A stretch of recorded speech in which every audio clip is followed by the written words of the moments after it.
Hello and welcome back to my YouTube channel. My name is Noah, and in this video I want to share my own personal comparison between living in Japan and living in the United States. As always, I hope you can take something away from this video, and with that being said, let's get right into it. So if you have been watching some of my recent videos, you probably might be aware that I was just recently in Japan for a little bit of a extended trip. I was there for about a month, but that isn't my only experience with living in Japan. Since the time basically I was born up until maybe about 6th or 7th grade, I was actually going to school in both countries. 6 months in Japan, 6 months in America, back and forth, and so on. And I got to pick up, the language, obviously, and since then I've been going back and forth pretty regularly, at least once a year. Although I primarily reside here in the United States, this is pretty much my home. I do make a note of it to make sure to go on a yearly basis. And throughout these years, right, all of these years, I'm 28 now, all of these years of traveling and living in both countries, and then most recently being there just a couple weeks ago, there's a lot of things that I've caught up on. There's a lot of things that I've been able to really compare between the two countries that you don't usually get when you're only visiting a certain area for, a week, 4 days, 3 days, whatever it is, because you're so wrapped up in the excitement. You don't really get to kind of put yourself in the shoes of an actual resident living in that country. So for this video, I want to just share a few of my observations, some of my key observations that I have personally made having a lot of experience in both of these countries. So the first comparison that I want to make is security, or safety rather, is probably a better way to put it, between the two countries. And one of the things that I've really always felt since I was very, very young, living in Japan, is that there is a very good sense of safety, sense of security. When I was in first and second grade, my friends and I, after school or on the weekends, whatever it was, we would go biking around until like 8:30 at night, right? And sometimes 9 at night, just, it's still in the neighborhood, obviously. But we would do that, right? And even being an adult and going through the biggest city that really Japan has to offer, right? Tokyo, and all these different parts of Tokyo and so on, the overall feeling that you get for yourself is very, very safe. You don't feel like you're going to be approached by someone homeless that is maybe a little bit deranged. They have a sword, which I have seen here in the United States. You don't get that feeling. You don't feel like someone's going to be following you, really. Now, that doesn't mean it doesn't happen, right? I'm not saying that at all, but this is my own personal experience. There's not a sense of a lot of danger within the roads as well when you're driving. When you're driving around on the highway, when you're driving around even in the city, even driving around in Tokyo, despite the fact that there are a huge amount of people there, the driving experience relatively is pretty organized. It's pretty safe, and the speed limits, do tend to be lower over there. It's just a smaller area, not that much. They don't have the huge highways of absolutely nothing like we do in the Midwest here in the United States, where the speed limit, may as well be 90 miles per hour because, there's just absolutely nothing there. And then, of course, when you go into more of the kind of the rural areas of Japan, right, you go into the countryside, this is only exacerbated, because there's less people out there to begin with. So this sense of safety, this sense of comfort really does, it hits home, right? You really do feel that sense of safety. And another comparison that I can kind of link into this is when I, would travel to other countries, right? I've been to India, I've been to Australia, and so on. It was a little bit different, especially India. I just would not feel, and there's probably other reasons for it as well, but I don't feel comfortable walking around, just enjoying an evening stroll, even if it is an evening stroll at like 8 or 9 o'clock. And the same goes for here in the United States. Now, currently, right now, I am in Wisconsin, so things are a little bit different. But when I was living in a somewhat larger city like Austin, there were certain periods and certain areas of the city where I just didn't even really bother with, just because they had a bad reputation, or they, there was history of crime or whatever it was, or it just looked bad, right? You don't want to go to an area that looks bad. Those feelings, those fears, or those types of thoughts don't really occur to me when I'm going to Japan, or when I'm in any part of Japan for that matter. And this is something that I have heard from other visitors as well, that have just been there for a brief period of time, where they just felt very safe around people. They felt very safe around strangers in a completely different country, which is, I think, relatively rare, in my personal opinion. So overall, the safety between the two countries is very, very different. I think there's just, even, the safety necessarily doesn't mean sketchy people with guns and knives. The safety definitely goes for, like I said, vehicles as well. How safe are you, or how safe do you feel driving through a bigger city? How safe do you feel driving on the highway, and so on? And I can share, a couple clips in this video here, but the highways in Japan are, and this potentially has something to do with population, of course, but the highways are some of the most scenic, peaceful drives that I think you might ever find. If I'm being quite honest, the driving experience is very, very lax, very, very safe. You feel very comfortable. You don't feel anxiety going through cities, generally speaking. It's organized chaos, so to speak, versus some places in the United States, driving through Chicago, even Austin, right, has a huge traffic issue, and it gets to be, you get to feel that apprehension, right? And that's just not something that I've ever really experienced living or visiting Japan. The second comparison that I want to make is with the service industry, right? This is a huge topic, I think, because it plays such a huge role on basically every culture, right? Restaurants, massage parlors. I don't know why I went to massage parlors, but they're part of the service industry, right? We have all of these different kind of customer to employee interactions, right? Car dealerships, I mean, anything like that, all part of the service industry. And for my own experience, I think the service industry in Japan is almost second to none. I have pretty much never had a bad experience where I didn't receive help, or I received help with an attitude. A really good example that I had just on this last trip a couple weeks ago was when I was at the airport.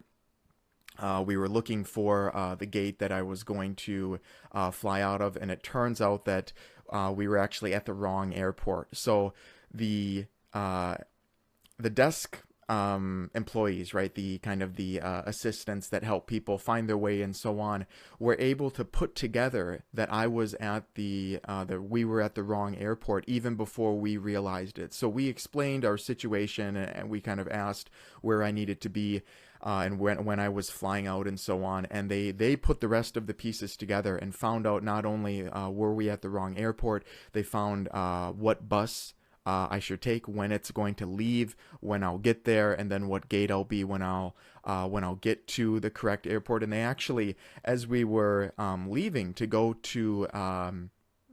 downstairs to get on the bus that we needed to get on to transfer basically to a different airport, the employee actually found us, right? So they ran across, part of the airport to find us, to give us the schedule of what bus options were available, right? There's one at 12, there's one at 12:20, there's one at 12:40, and so on. So this effort to essentially ensure that we were taken care of all the way, right? They didn't just tell us, oh, you're at the wrong airport, good luck, right?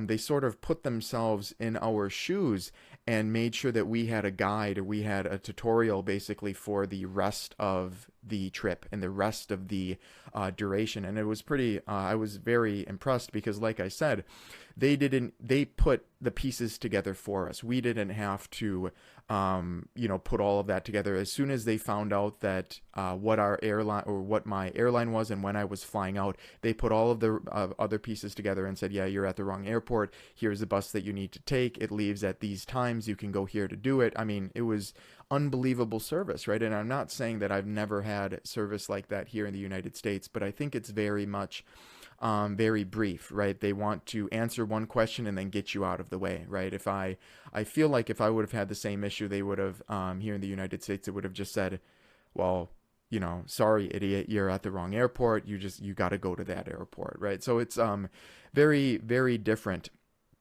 in that regard. And I think where this really shines is within the food service industry. So the restaurant culture in Japan is very, very large. I think more people eat out than they do at home, if I'm being quite honest. But the service that you get when you're at restaurants and the attitude that basically every employee has, whether it be at a restaurant or even a convenience store or even a gas station, it's a very stark difference, and I can sense this, right, because I can understand what they're saying and I can understand their tone, kind of like a native would, and I can definitely say that if I were to compare each interaction that I have here in the United States and that I have in Japan, it's almost no comparison. Like I said, this is no slight to service industries here in the United States, but I definitely do run across quite a few instances where I'm either not helped or I'm helped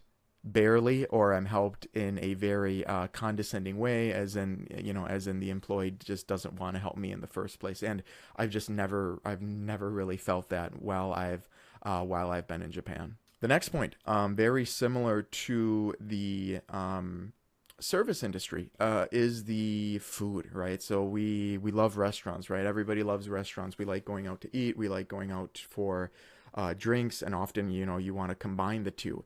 And as I previously mentioned, the restaurant culture, the atmosphere for restaurants all throughout Japan, not just in the big cities, is very, very developed as well. People know what they're doing. They know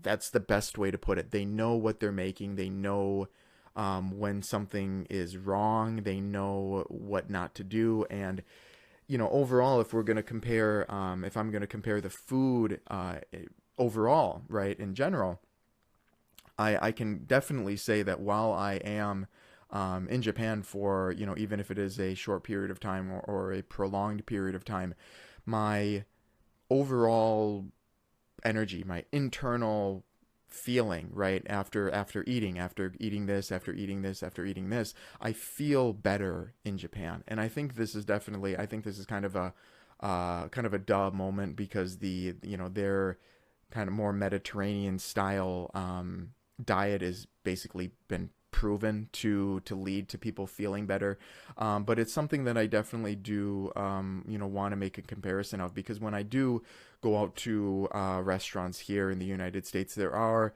a decent amount of instances where you pay a decent amount for the food, and then of course you have to tip. Tipping does not exist over there, right? So you're paying a premium here, and the food isn't always that good, right? So and you don't always feel that good, an hour after eating it. Maybe it's 2 hours later you feel kind of sick, right? You have this pain in your stomach because the food's really fatty and there was more protein and carbs than protein and vegetables and so on. There's a bunch of different reasons for that, but it is a definite comparison where the food, the restaurants that I visit while I'm there, they don't miss. That's probably the most maybe Gen Z way to put it, is these restaurants, they do not mess up. The food is always exactly how you would expect it, or above and beyond. Just very, you almost really have to go to experience it and pay attention to it to actually make those comparisons. But their restaurants over there, even very mom and pop style restaurants, they do it right. They've been doing it right for so long, and they refuse to to mess up, really. The food is very, very quality. And there are certain areas here in the United States, obviously, where you can get quality food. But if I'm just comparing everything, I have really almost never had a bad experience while I was eating out in Japan versus in America. I've gone to nicer restaurants and, you know, felt like the food was pretty bad or mediocre would be a better way to put it, especially considering the huge price differential, right? Over here, you do have to tip, or you should tip, right? You don't want to be you don't want to be that asshole. But there's no such thing as tipping over in Japan, right? So they get a flat rate for their service. Maybe that has something to do with it. But that's my comparison between the food that you can get between the two countries. Now, the next thing that I want to compare is transportation, right? So this topic, transportation, is extremely important in, I think, every country, right? Because we want to, when we're living in our country, we want to be able to see other parts of the country, right? We want to be able to get around, especially if we live a little ways from home. And here in the United States, I think it goes without saying that there are two options: you drive or fly. Sorry about the voice crack, but generally speaking, there's one option, right? You need to fly, because if you need to go home for the holiday, you don't have 2 days to spend in a car on the road, nor do you really want to spend 2 days, on the road driving through the snow and other people getting home and so on, and having to spend money on a hotel, and then you're going out to eat and you're eating at gas stations or whatever, and it's not that fun. So you fly, right? And flying, it is definitely effective, right? It can get you places relatively quick, but there's so many issues that happen with flying, and there's so many annoyances, at least in my opinion, that happen with flying. The first thing, obviously, is the comfort. Flying is just not comfortable, especially when you have almost a full day of it, right? Over a half day of flying, 2 flights, 3 flights, whatever it is, and you're crammed in these seats that recline about this much, right? For the whole way. You can't sleep. Your neck's falling all over. People are spilling in your pants. There's kids crying, around you. It's loud, right? Because you're going 500 miles an hour, 10,000 feet, maybe lower for domestic. But it's not comfortable, right? And then on top of that, there's a huge barrier to entry, right? So you get your ticket, right? Tickets aren't generally that cheap either. You have to get to the airport. So you might need to Uber there, or someone might need to drop you off, and then you have to go through TSA. Then you have to check a bag if you've got one, and then you go to your gate, and then you wait, and sometimes there's delays, and then you got to go to a different gate. Sometimes there's cancellations. The list goes on and on and on. I don't think I need to go, talk about that too much. I'm sure a lot of you have kind of experienced that. And it's very, very frustrating, right? It's just it's a headache, right? If you want to, travel around the United States or just go home for the holidays, you want to just be able to, go home, right? There's so many different issues that happen with flying. Now, if I compare this to transportation in Japan, again, there are multiple methods, right? You can fly, you can drive, or you can take the most important thing, which is the train. Now, as I previously mentioned, driving highway in Japan is very, very enjoyable. There's always something to look at. The wayside stops are very nice. You can get very, very nice meal. It's like I said, you got to experience it, right? That's the only way I can put it. That's a nice experience. And of course, obviously, the country itself is about the size of California, so you're not doing 19-hour drives, really. But, it's still a decent commute. Flying, on the other hand, isn't really... People do it, but it's not as efficient as the last method, which are the trains. Now, the bullet trains in Japan, I think, and I've felt this for quite some time, are the most efficient, comfortable, generally easy to use, best way of cross-country transportation ever developed, ever, until teleportation or something comes along. They're better than planes, I think. They're better than driving. and they're better than biking or walking. They these trains in Japan are never late. They are almost never late. When you get to the train station and you're waiting there, that's when the train's gonna pick you up. You doors open, you take your seat. The seats are very comfortable. They're often padded with on planes, the seats are often like a rubber because people, kids piss themselves, people spill beer because the turbulence. I mean, they need to do that in order for them to be easy to clean and so on. Oftentimes the trains are like a fabric, so they're very, very soft. The seats recline very, very far back to the point where you oftentimes I'll get on a train, and if it's a 3 hour train, I'll instantly fall asleep and then wake up when when the bell goes off. Not the bell necessarily, but when there is a notification to that I've reached my stop. Right, it is the most comfortable experience. It's very, very quiet because you're not 5,000, 7,000 feet in the air going 500 miles an hour. You're on tracks, but it's very smooth, right? So it's very smooth. It's very quiet to the point where when you're in the train, you're often whispering to one another to keep, the noise down for everybody else. That's how quiet it is. The seats are more spacious than the plane. You can get up and walk around a lot easier. You can stand. There's no seatbelts, right? So there's no seatbelt warning.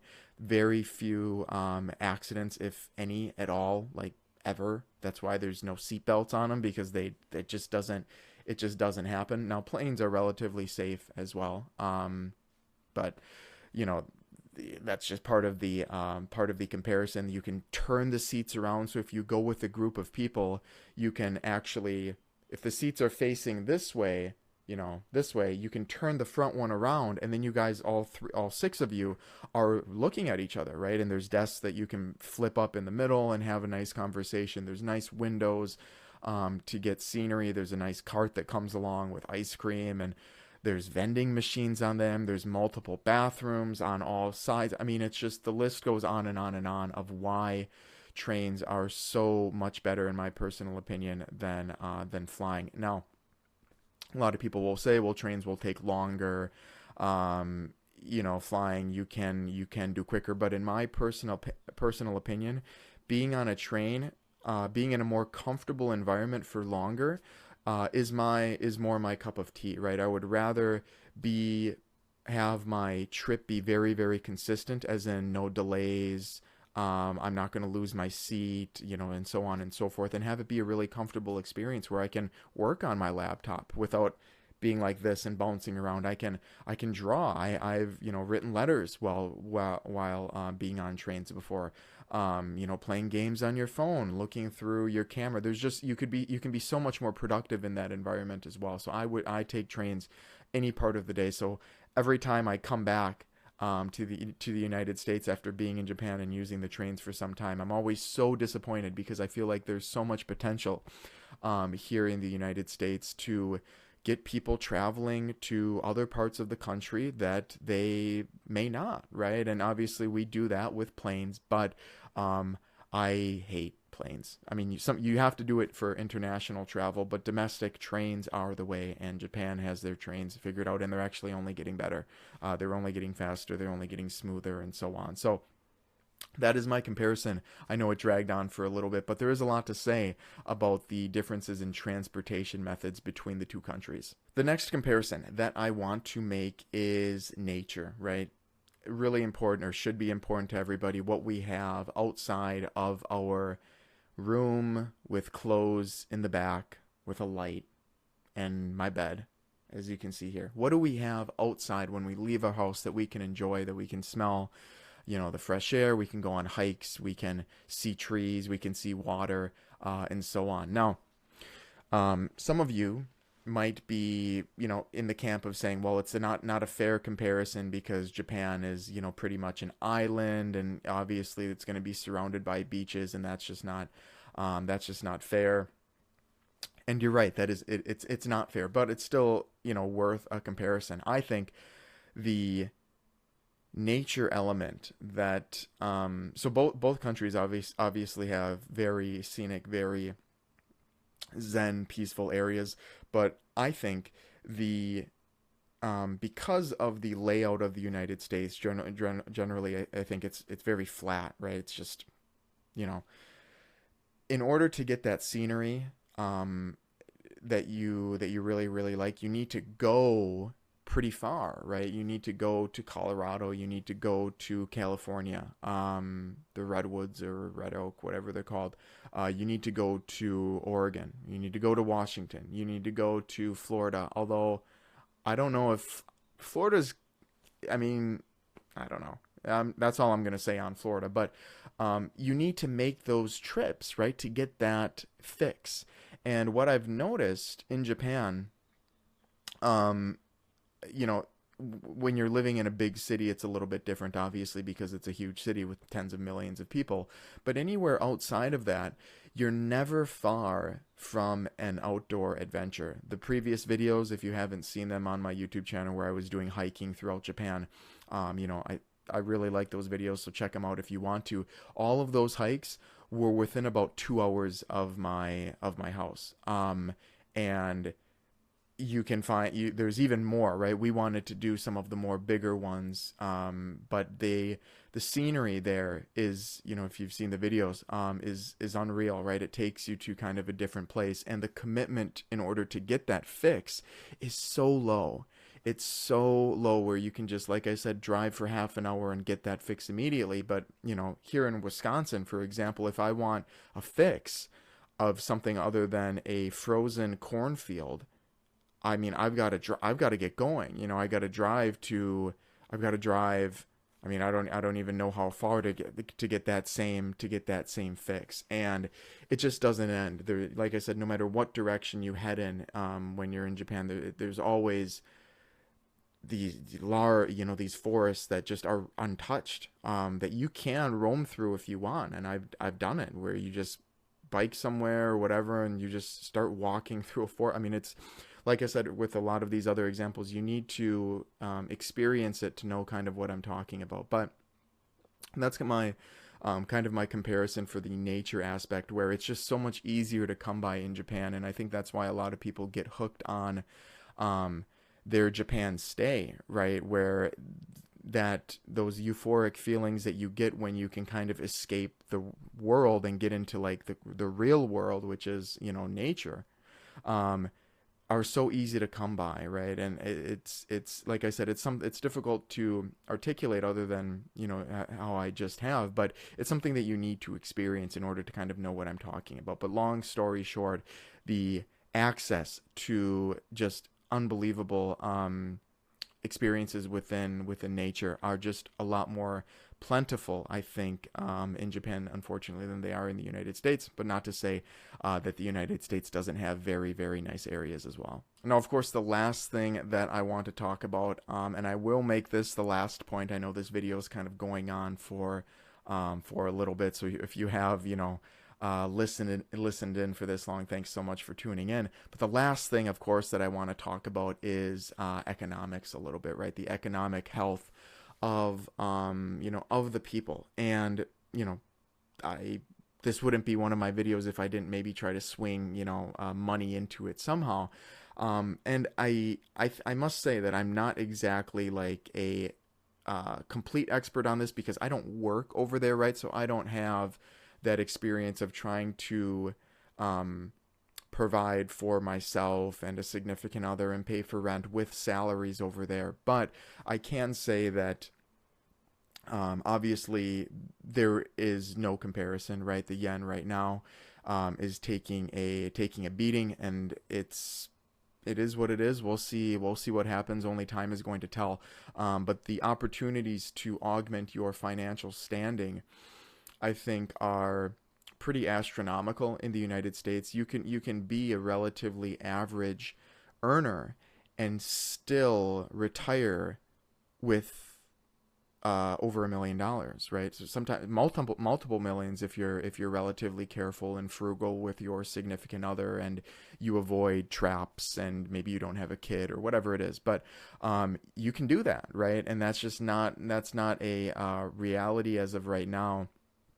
In Japan, the cost of goods are going up, right? Being an island country, they have to have a lot of stuff imported in. And on top of that, with the yen becoming weaker and weaker and weaker, it seems like on a daily basis that's becoming, the people feel that over there. So, thankfully this last point doesn't need to go on for too much longer. But the story here is that, if you are in it if you've got the dollar signs, right? If you've got the dollar signs in your eyes, there are huge opportunities here. There's just a lot more money flowing around. There's a lot of people willing to spend money. There is an argument as to if they should be spending money, but that's how America works, right? So those are some of the comparisons that I have kind of thought about since being back. Like I said, I've been back for about a week now at this point, but I really wanted to make this video to kind of share my own personal opinions on some of the comparisons that I think a lot of people ask themselves about when deciding if they want to visit a country, or even if you want to maybe visit and potentially live there. Is something that does happen, I think, more often than people might think. But of course, like I said, if you have stuck along this far in this video, I want to thank you so much for your time. I know it dragged on a little bit longer, but I wanted to make sure that my thoughts on these points, and this, I could talk about this for quite a bit longer, because there are more comparisons that I think are fair to make. I wanted to make sure that they were fully fleshed out. So if you are thinking of visiting, and if you wanted kind of an idea of what you're getting into, those are my own personal opinions as someone who's lived there, that has family there, that my family has properties there, a business there, and then I do my own thing here as well, right? So I have quite a bit of experience being about in both countries, and those are my honest opinions on some of those comparisons between the two. Again, thank you so much for tuning in today, and I hope to see you again sometime soon.